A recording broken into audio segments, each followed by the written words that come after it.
I already know today's video is going to be really long, so I'm literally sitting for it. But today's video is going to be really long. It's a traumatic story, so maybe grab a snack, grab a drink, settle in, kids, because we're about to go to a wild ride.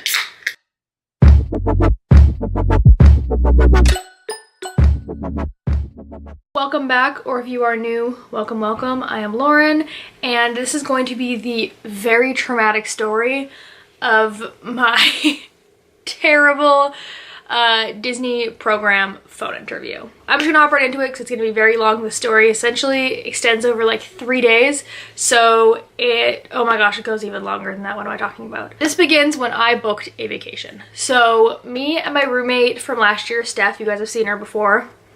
Great. We wanted to go to Disneyland sometime in the new year. This was in December, and it was like the second week of December. We hadn't heard back about interview times. I knew interviews were going to be the second week of January for phone interviews because ours are always the same time.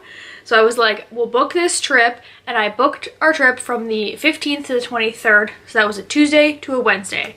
And I was like, no matter what, I'll have like either the Monday or the end of the week because I always run Monday to Friday. I had a plan. I was planning this. Literally 2 days later, we got our interview invites, and it was the 14th to the 18th, and I was like, perfect. I signed up for the 14th. I was 2:30 to 3 Disney World time. But I was like, that works perfectly. It's the day before I leave. Everything will be fine. I'd only booked my flights out of Vancouver. I was flying separately from where I am to Vancouver. So I booked this, and then I decided I was going to go a day early and stay in Vancouver with friends. So my flight was 11:30 to 12 Vancouver time, and I booked a 8:30 flight. And the flight is only like 35, maybe 45 minutes. So I'd be landing at 9:30, and then I'd have all this time I could go. I had a hotel room booked. I was like, I can go to the hotel. If it's not ready, I can hang out in the lobby. I'll find a Starbucks, it'll be fine. So the day comes. I get up in the morning. For domestic flights, you only need to be there an hour in advance. So I was there an hour in advance. I was ready. I got through security. I walked through. I had no problems. It was literally like 2 minutes. And I get through security, and I realized that I left my headphones in my mom's car, which is not ideal because, one, I had like 8 hours of flying over the next like week because I was flying by myself the whole time.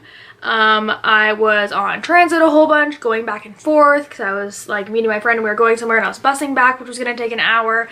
I wanted to do some editing on this trip, then I also wanted to work on schoolwork. So I was like, are you kidding me? I literally bought noise canceling headphones for traveling, and I forgot them because they were hooked around my backpack, and then when I took my backpack out of the car, they fell off. But I noticed this pretty quickly. I like looked at headphones in the airport. They were all like $60. I was like, I'm broke. Called my mom. I was like, can you bring them back? She was like, yeah, I haven't left for work yet.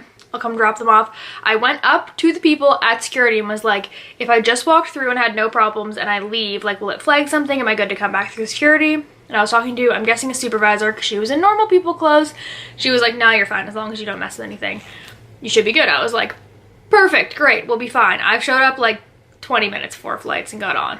We're fine. I wait outside. Oh, also, I figured out this morning when I woke up that my phone cord had like a little like issue, faulty bit of it, so my phone didn't charge. So we're starting this day off waiting for a phone interview with a phone that's only half charged, and now I'm not charging it in the airport because I'm waiting outside the airport to get my headphones.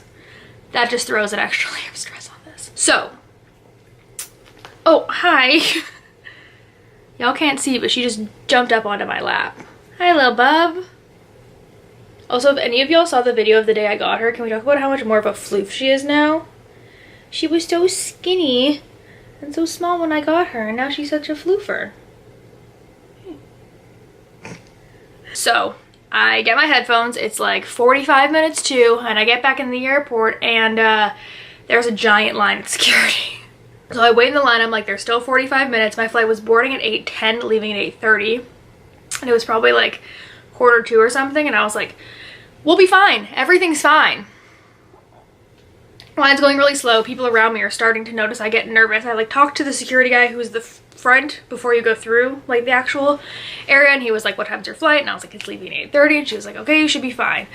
I walk through. I have no problems. I haven't touched my bag. I literally just picked up headphones. I didn't do anything different to my bag, and I walk through. Everything's fine, and then I see them pull my bag to the side, and I'm like, we really gonna do this right now? And I had like this in my backpack. So this is like my bigger liquids. So like my foundation and my concealer and like things like this.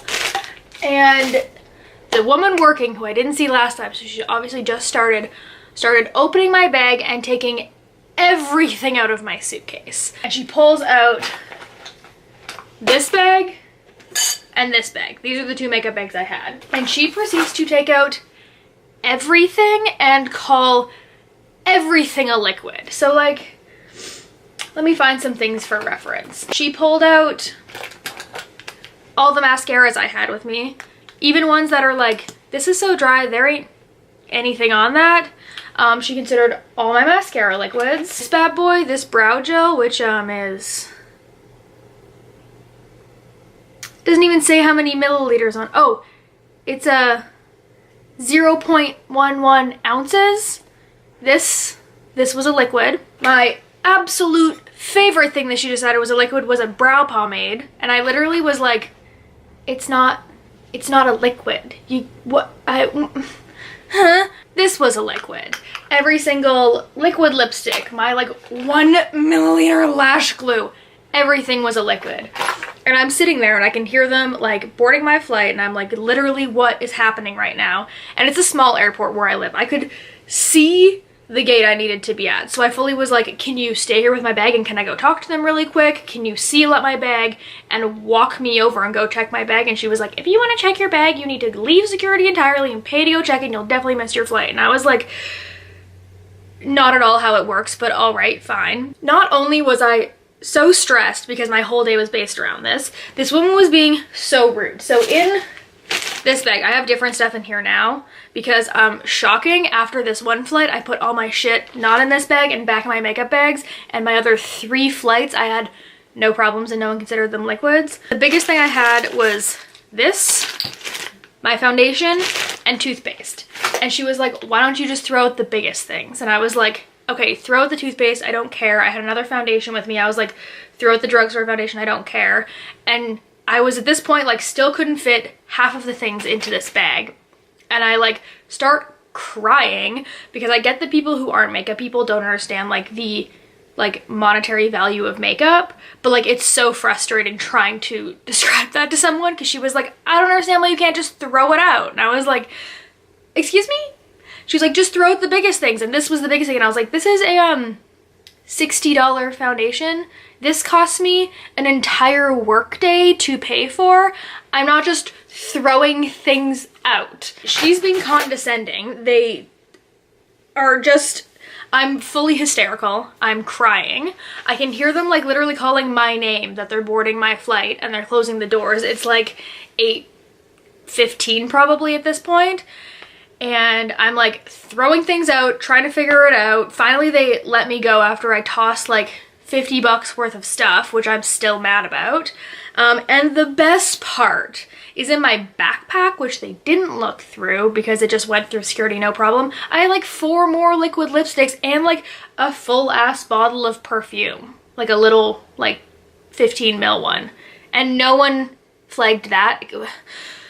This is more of an airport horror story right now. I promise it gets to the interview. I go through, it's like 8:25. I'm like crying. My flight's already left 5 minutes early, which like rude, but fine. And the woman sees that I'm hysterical at the gate, and she was like, what? Our next flight is 9:30. And I was like, okay, I need to be landed by 11:15 because they could call me at 11:15. She was like, it'll leave at 9:30, it'll land at 10:30. You'll be fine. I was like, I need to be on the ground at 11:15. She was like, okay, there's whatever. They didn't charge me a fee. God bless. I'd be pissed if I had to pay $100 to switch my flight because security is being the worst. So I'm on a 9:30 flight. Everything's fine. Flash forward an hour. We're boarding the flight. I feel good. I'm in a crappy seat in the back, but everything's fine. I'm on the flight. So we're supposed to be landing at like 10:30 at the latest. It's like 10:05 probably-ish. And we start to descend, and I'm like, perfect, this isn't ideal, but I'll just do the interview in the airport. Anyways, it's fine. And at like 10:15, all of a sudden the plane stops going this way, and starts going this way again. And everyone kind of stops. I like take my headphones off. The guys beside me look real confused. And about 5 minutes later, the person comes on and is like, oh, there's a lot of fog, so we're like looping around, we can't land. And I was like, great, I have 45 minutes to be on the ground and have cell service because I'm taking this call on a flight, and hopefully we're low enough to the ground that I have cell service still, and like maybe I will cause the plane to crash, I don't know. And then proceeds the most nerve-wracking like 45 minutes of my life. They are not updating us. No one has any idea what's going on. It's like literally like 10:55 at this point, and I'm like shitting my pants. Flash forward, we land, thank God it's about 11. And I was like, okay, I don't have time to go to the bathroom, I don't have time to get food, I don't have time to do anything, I just need to find a phone charger, because remember, my phone didn't charge the night before, so it's at about 20% now. So I go, I find a spot, I set up, I have everything out, I'm like, whew, I made it, perfect, we're good, we're great, I'm gonna nail this. I'm real stressed, but we're fine. A few other things happened, like where I'm sitting, they decided to open the door outside and leave it open and then park plane, so that was really loud and I had a breakdown, and it was fine, everything's fine though. 11:15 hits, I have no call, I'm waiting. 11:30 hits, still have no call, I'm still waiting. They can call it 15 minutes before and 15 minutes after, but no one knew if that meant like the call could start between 11:15 and 11:45 or like 11:15 and 12:15, like the whole interview. We didn't know how it was working. 11:45 passes, I'm like, okay, and then 12 passes and I'm like, okay. And I think it's at this point that I go to the Facebook group. Let me pull up. So January 14th at noon, I posted on the group, any alumni know if interviews are running late. I was scheduled 2:30 to 3, so the right time. And I'm just sitting here waiting all set up. So I'm sitting in the airport with my laptop, my notebook, my camera out, my phone, like everything set up. Someone else comments saying, I was supposed to be 2 to 2:30 and I haven't gotten a call yet, so she was right before me. Someone else said, mine was supposed to be at 5, so now I'm nervous. Someone commented, I'm supposed to be 3 to 3:30 and I haven't gotten a call either, so she would be right after me. And we pretty much found out that no one got calls. So throughout the night, as people like commented on this thread, they were like, mine was at 5, I didn't get a call. Mine was at 7, I didn't get a call. So we all got fully ghosted by Disney. I sat in the airport for 3 hours waiting to hear, and no one ever called. So that was great. And so I get to the hotel, we like go to dinner, we have a good night, me and my friend. We are just hanging out. We still haven't heard anything the entire night. The next day comes around and one of the alumni that had interview Tuesday morning, she got her call at the right time. So we were all just like, did you just forget the first day of interview? And this is where we all like really start to worry, because we were like, maybe they just forgot about us, maybe they'll reschedule everything. But at this point it means that they called some people and just not us.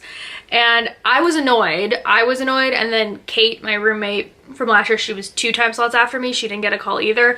And we were annoyed because we signed up for the first day, me, because I was traveling, some people at school, and also because we feel like it makes a good impression being there early and being eager.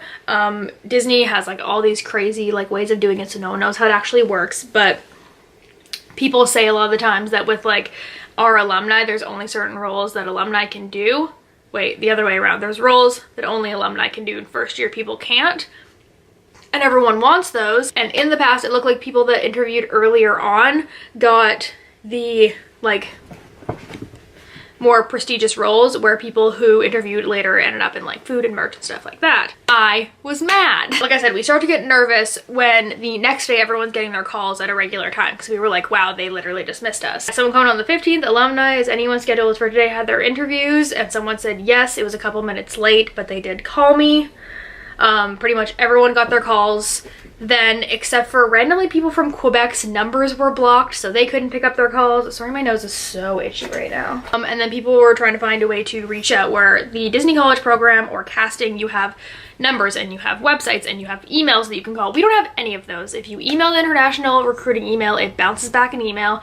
If you call them, it tells you to go to the website that doesn't have contact info. So we all start filling out forms on the website, and I did mine the night before, so the night of the 14th, and we were all trying to figure this out. All 15th, no one had heard anything. One of the girls posted like, oh, fill out a request here, which I'd already done, and literally as I was commenting, being like, I submitted yesterday and no one heard back, I got an email. And I got an email from International Recruiting that said, hello, former cast member, which, hi, that is the only thing that I'm ever referring to ever again. That is my new title. Please don't disrespect me and call me anything else.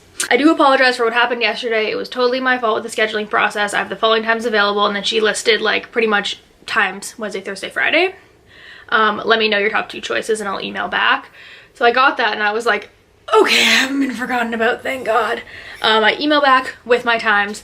I don't hear back. Other people had, so like Kate got that email, Val got that email, and everyone heard back like right away. Like Val got an email from a person from recruiting who then sent like a confirmation email, I'm pretty sure, like one of the template ones. I never got that.